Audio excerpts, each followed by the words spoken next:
What if the most powerful weapon in Star Wars history wasn't the Death Star, Starkiller base, or a planet-killing fleet, but an idea so quiet, so disciplined, that it survived for 1,000 years without anyone noticing? That idea was the Rule of Two, and the Sith who created it, Darth Bane, didn't just reshape the dark side.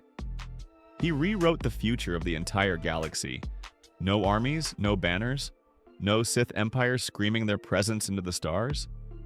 Just two shadows moving patiently through history, waiting for the perfect moment to strike. This is not a story about raw power, it's a story about strategy, restraint, and why the Sith stopped trying to win wars and started trying to win time itself. When the Sith had everything, and still lost. Long before Darth Bane, the Sith believed in strength through numbers. Sith empires rose with massive armies, towering academies, and ranks filled with dark side users all hungry for power. On the surface, it looked unstoppable. In reality, it was a disaster waiting to happen. The dark side rewards ambition, and ambition does not play well with cooperation. Sith Lords betrayed one another as often as they fought the Jedi. Alliances collapsed the moment someone sensed weakness. Plans unraveled because someone wanted the throne a little sooner. Again and again, the Sith destroyed themselves before the Jedi even had to finish the job. Bane looked at this cycle and reached a brutal conclusion. The Sith were not losing because they were weaker. They were losing because there were too many of them. Darth Bane's dangerous realization. Darth Bane understood a truth so uncomfortable that no Sith before him wanted to say it out loud. The Sith weren't losing because the Jedi were superior. They were losing because the Sith couldn't stop destroying themselves. Every new dark side user added another ego, another secret alliance, another knife waiting for a back. Power didn't unify the Sith, it fractured them. Ambition turned brother against brother long before a Jedi ever raised a lightsaber. So Bane made a decision that felt heretical, even by Sith standards. Instead of building yet another empire bloated with rivals and destined to collapse, he chose disappearance. No more Sith armies marching across star systems. No more academies producing half-trained pretenders. No more open wars that invited Jedi attention. From that moment on, the Sith would stop being a civilization that could be hunted and become a hidden lineage that could not be found. The Rule of Two explained. The Rule of Two sounds almost too simple to be dangerous. At any given time, there would be only two Sith. One master who possesses power, one apprentice but who desires it. No equals, no councils, no competing Sith Lords plotting in the shadows of a throne room. But beneath that simplicity lies a system designed to weaponize psychology itself. The master trains the apprentice completely, passing down every secret, every technique, every lesson the dark side has to offer.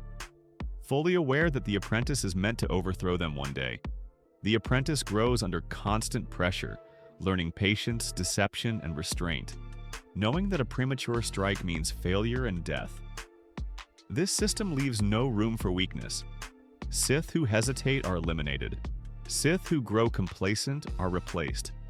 Only those who can balance control with ambition, patience with cruelty, survive long enough to carry the lineage forward. The Rule of Two is not about harmony among Sith. It is about evolution through inevitable conflict, each generation sharper than the last. Why secrecy became the Sith's greatest strength. Bane didn't merely reduce Sith numbers, he redefined how evil operated in the galaxy. Open warfare had proven to be a trap. Every fleet, every fortress, every Sith banner only made the dark side easier to find and easier to destroy. Secrecy, not domination, would become the Sith's greatest weapon. Two Sith could hide in plain sight. They could accumulate wealth, infiltrate governments, influence trade, and manipulate institutions without ever revealing their true nature. Instead of attacking the Republic, they could slowly hollow it out from within. Instead of challenging the Jedi directly, they could drown them in politics, doubt, and moral confusion. This wasn't about winning battles anymore. It was about shaping the board so that when the final move came, the enemy would collapse under its own weight. never realizing who had set the trap. Canon and legends. Darth Bane's creation of the Rule of Two is canon. Lucasfilm officially recognizes him as the Sith Lord who established this doctrine roughly 1,000 years before The Phantom Menace. His existence and philosophy are reinforced in modern sources and visual canon, including Star Wars, The Clone Wars. Much of Bane's detailed life story comes from the Darth Bane novel trilogy by Drew Karpyshyn. These novels are part of Star Wars Legends, meaning they are officially published, but not all events are binding in current continuity unless referenced again. That distinction matters, but it doesn't weaken Bane's importance. If anything, it shows how strong the core idea is. Even after canon restructuring, the Rule of Two remained untouched. The Rule of Two in action. The true brilliance of Bane's system is revealed not in ancient history, but in its outcome.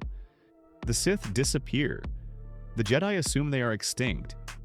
The Republic grows complacent.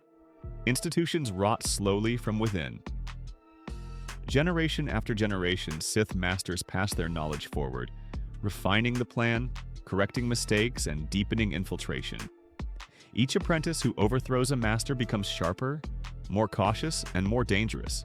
This long game culminates in Darth Sidious, the ultimate product of Bane's philosophy. Sidious does not conquer the galaxy with brute force. He engineers consent. He manipulates fear.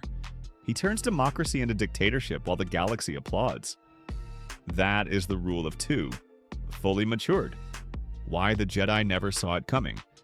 The Jedi were trained to sense disturbance in the Force, not absence. They expected darkness to announce itself through violence and conquest. What they didn't anticipate was restraint. Two Sith left almost no footprint. No armies to track, no mass training signatures, no Sith Lords challenging the Order openly. By the time the Jedi realized the Sith were still alive, the trap was already closed. Even Yoda's encounter with Darth Bane's apparition during his spiritual trials serves as a warning rather than a revelation. The danger wasn't that the Sith returned, it was that they never truly left.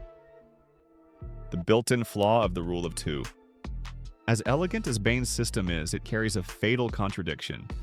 The Rule of Two depends on betrayal, but too much betrayal destroys continuity. If an apprentice kills a master too early, knowledge is lost. If a master suppresses an apprentice too long, the Sith stagnate. The system only works if both Sith walk a razor's edge between cooperation and murder. That tension is what makes the Rule of Two so powerful and so unstable. In the end, the same pressure that sharpened the Sith also ensured their eventual collapse.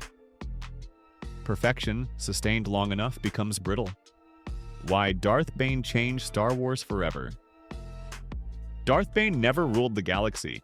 He never sat on a throne. He never fired a superweapon. And yet, without him, none of Star Wars' greatest tragedies happened. No fall of the Jedi Order, no Galactic Empire, no Palpatine. Bane didn't build an empire. He built a system that made empires inevitable. That is why he matters. Not because of how much power he held, but because of how intelligently he constrained it. The Sith once believed power meant armies, domination, and fear. Darth Bane proved the opposite. Real power was patience. Real victory was staying invisible. The deadliest evil wasn't the one that announced itself. It was the one no one believed was still alive. Just two Sith, one galaxy, 1,000 years of silence, and by the time anyone noticed, it was already over. If you enjoy this video, like and subscribe.